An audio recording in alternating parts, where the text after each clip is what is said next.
نماز میں خنجر لگا، نماز فجر کی نماز پڑھاتے تھے، اب ایک دم گرے، وہ چھپا ہوا تھا ابو لولو مجوسی، اس نے 7 وار کیے خنجر کے پیٹ میں، تو اب گرے، تو پہلی صف والوں کو تو پتہ تھا، پیچھے نہیں، تو عبد الرحمن بن عوف نے لپک کے آگے مصلی پہ کھڑے ہو کے نماز شروع کر دی، اور چند آدمی اس کو پکڑنے کے لیے بھاگے، پھر اس نے آگے جا کے اپنے آپ کو خنجر مار کے اس نے خودکشی کر لی، اٹھا کر مکان پر لے گئے، دودھ پلایا گیا تو وہ آنتوں سے باہر نکل گیا، کہنے لگے موت کا پیغام آ گیا ہے، تو اپنے بیٹے کو بلایا، کہ بیٹا جا کر اماں جان عائشہ سے کہو کہ عمر امیر المومنین نہ کہنا، اب میں امیر المومنین نہیں ہوں، کہنا کہ عمر بن خطاب اپنے دونوں ساتھیوں کے ساتھ قبر کی جگہ چاہتا،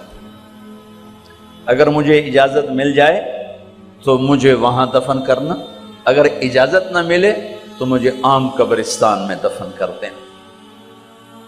عبداللہ بن عمر تشریف لے گئے تو اماں عائشہ بیٹھی رو رہی تھی، کہ اماں جان میرا باپ عمر بن خطاب اجازت چاہتا ہے قبر کی اپنے دونوں ساتھیوں کے ساتھ، تو حضرت عائشہ رضی اللہ تعالیٰ عنہ رونے لگی، پہلے بھی رو رہی تھی، کہا عبداللہ یہ جگہ تو میں نے اپنے لیے رکھی ہوئی تھی کہ میں اپنے خامند اور باپ کے ساتھ میں بھی ایک کونے میں سو جاؤں گی، لیکن اگر عمر کی خواہش ہے تو اس جگہ کا عمر مجھ سے زیادہ حقدار۔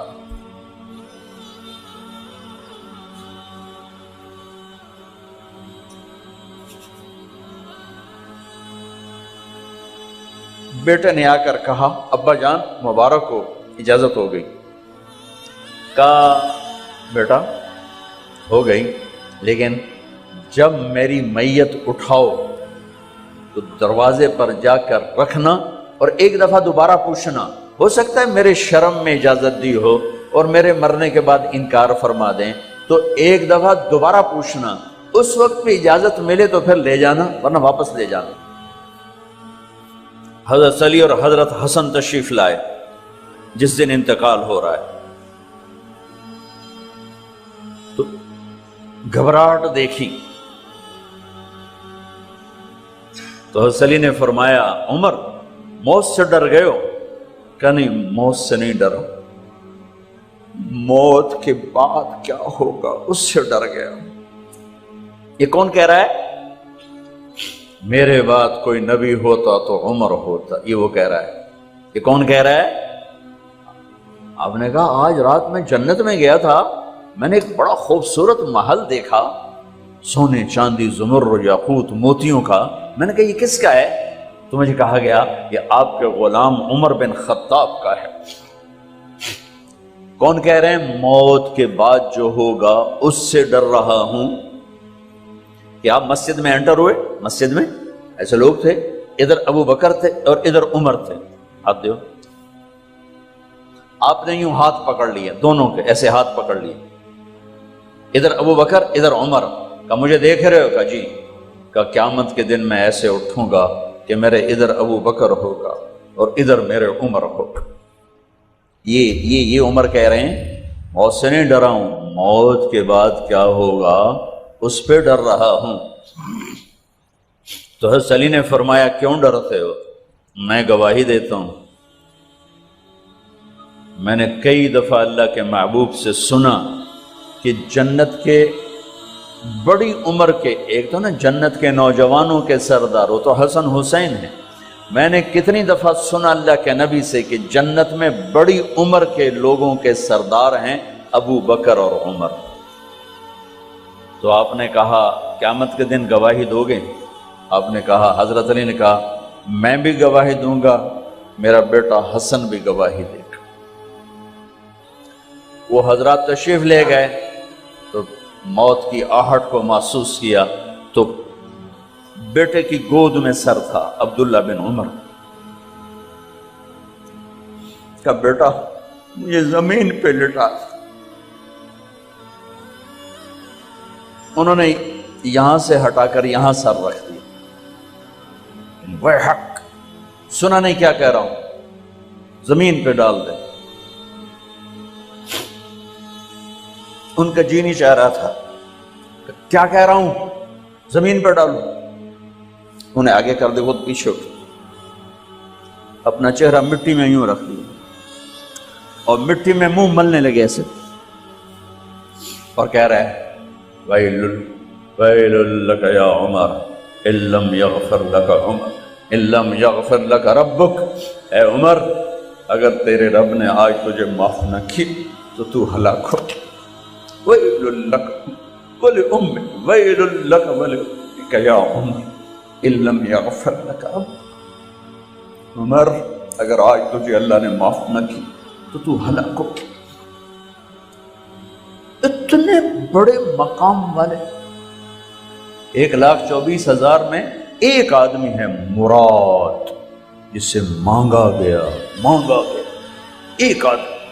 یا اللہ عمر دے دے میرے اسلام کی بلندی کے لیے.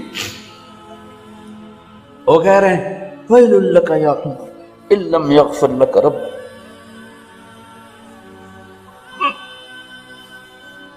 اے عمر, تو برباد ہو گیا اگر تیرے رب نے تجھے معاف نہ کی. یہ کہتے جان نکل گئی.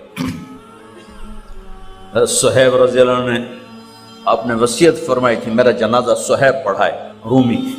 جنازہ پڑھایا گیا, کندھوں پہ اٹھایا گیا, اور آ کر اماں جان عائشہ رضی اللہ عنہ کے دروازے پر عبداللہ بن عمر, باقی تو کوئی پتہ نہیں تھا کسی کو, گوے ٹھہر جاؤ, جنازہ یہاں رکھ دو. پھر آگے بڑھے, دستک دی, اماں جان میرا باپ عمر بن خطاب دروازے پہ پہنچ چکا ہے, اندر آنے کی اجازت ہے.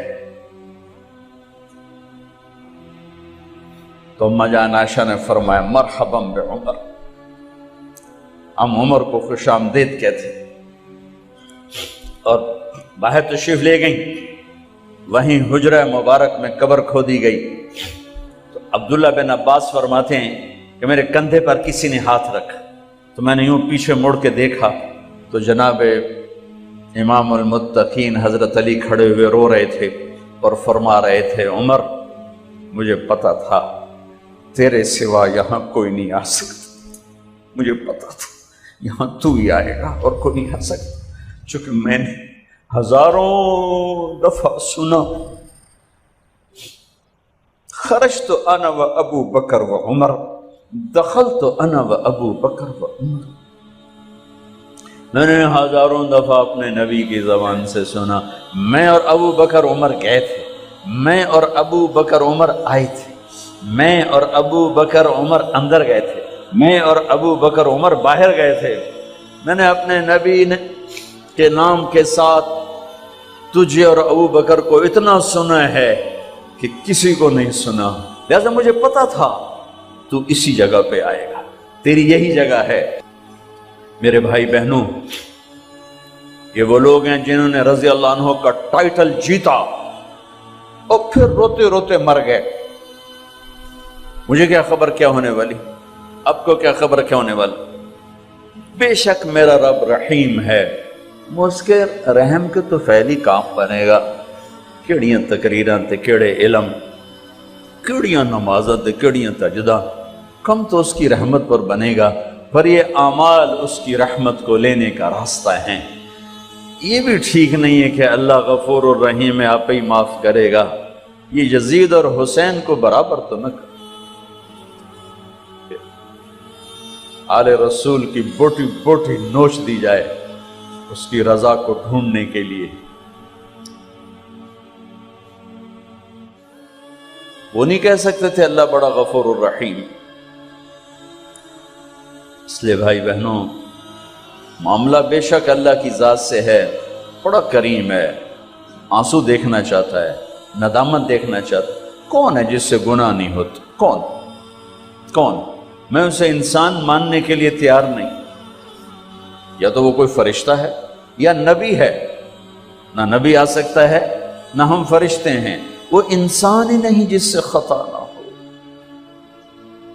لہٰذا میں اپنے رب کی قدرت پہ قربان جاؤں، رحمت پہ قربان جاؤں کہ اس نے توبہ کے لیے نہ عمر کی قید نہ عدد کی قید.